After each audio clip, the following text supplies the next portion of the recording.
Halo bhai, halo. Beginilah keadaan Kopassus yang ditangkap di dalam lokap di Johor.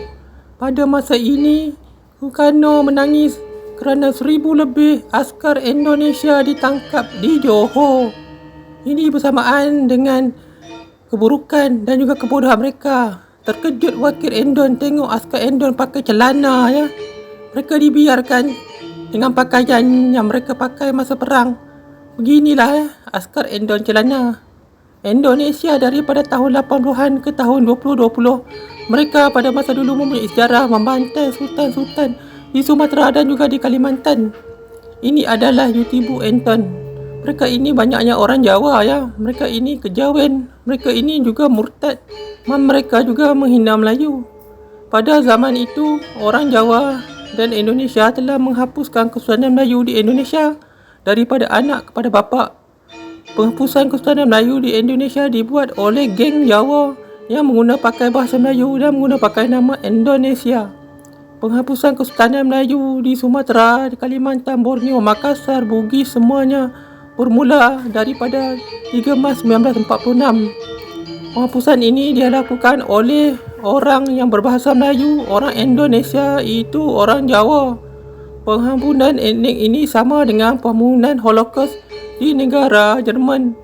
Kejahatan orang Endon ini diakui oleh negara bangsa kerana penghapusan etnik di ASEAN ini lebih ramai daripada Perang Jerman. Kejahatan orang Endon pada masa ini dirasuk oleh satu perasaan anti-Melayu.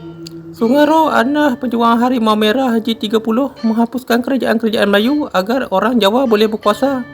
Orang Jawa untung kerana mereka mempunyai populasi anak haram daripada zaman Belanda. Revolusi Jawa, bahasa Indonesia menjadi bahasa utama. Walaupun orang Melayu telah dihapuskan, orang Melayu pemilik tanah yang besar di Indonesia. 2/3 Melayu, Bugis dan Aceh menguasai ekonomi dan kekayaan Indonesia di zaman Belanda. Hitler menjadi idola Sukarno. Sukarno adalah seorang presiden yang sangat jahat, asalnya seorang mandor Melayu di zaman British ataupun di zaman Belanda. Kongres Amerika telah menyokong Sukarno menyerang orang Melayu kerana dia tidak mahu banyak kerajaan Islam di Asia Tenggara. Kopassus ditawan polis Malaysia. Anda boleh lihatlah betapa bodohnya wajah Kopassus pada masa ini. Komando Indonesia mempunyai pengalaman membunuh dan menyembelih orang awam semasa tahun 1945 sehinggalah 1950. Pengalaman Kopassus ini menghapuskan Kesultanan di Asia dihantar ke Melaya. Malangnya mereka terkejut kerana telah dihapuskan oleh tentera Melaya dalam berbagai bangsa seperti Dayak, Jawa, Melayu dan Bugis. Semasa ditawan Kopassus, mereka berkata mandi darah. Mereka dibekalkan dengan pisau korban yang dibekalkan oleh PKI untuk pemilihan orang-orang di Melaya. Kopassus dibogelkan kerana mereka tidak dapat lari dengan mudah. Mereka memang kuat lari, biasalah Endon makan babi.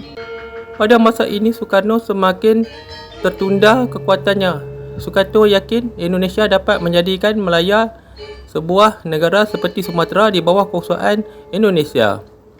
Pada masa ini, Sukarno juga ingat Malaysia seperti Papua yang hanya mempunyai orang kampung.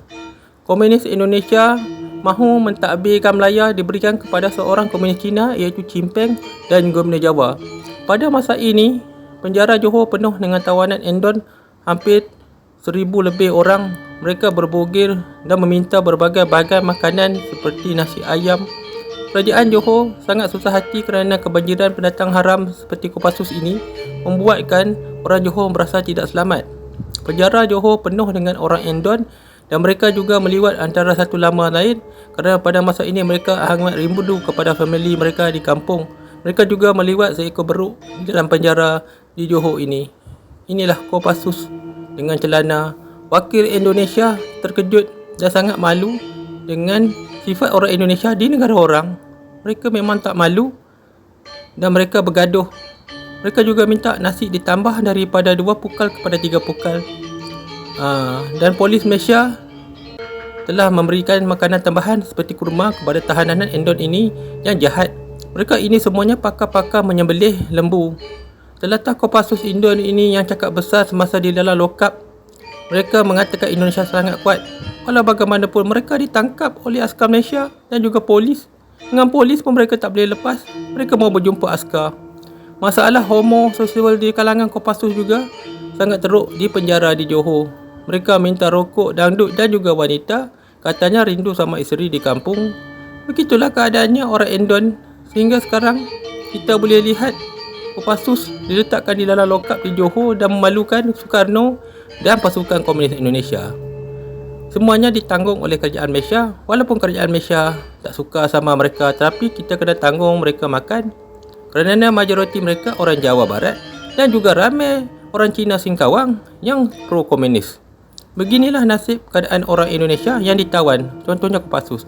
Dan akhirnya Malaysia menang lagi. Bye-bye.